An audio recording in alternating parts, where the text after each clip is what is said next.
سلام، وخت مو په خیر. د نن شپې خبري ټولګې ته ښه راغلاست.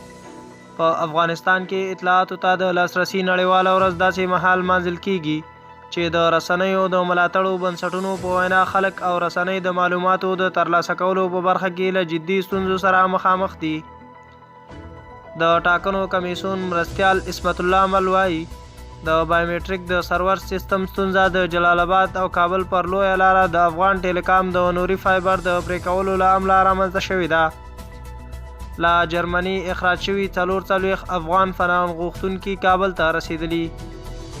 د ترکیې حکومتي چارواکي وایي ډېر ژر به د ترکي پوځیان د سوریې د ازادۍ اردو په نوم د ځواکونو سره په ګډه پوله د سوریې له پولو واوړي. د ملي امنیت سلاکار وایي طالبان د جګړې او سولې په اړه یو خوله نه دي.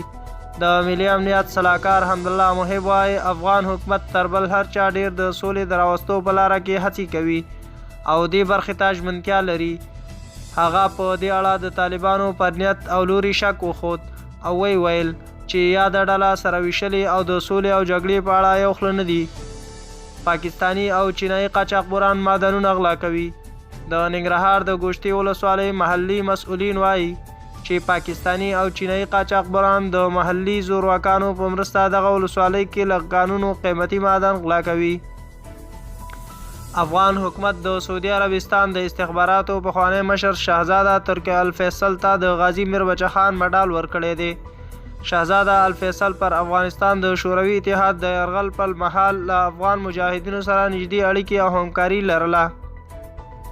جاپان د خوړو نړیوال پروګرام WFP له لارې په افغانستان کې د 173,000 اړو کسانو سره د 2.7 میلیونه امریکایي ډالرو په ارزښت د خوراکي توکو مرسته کوي.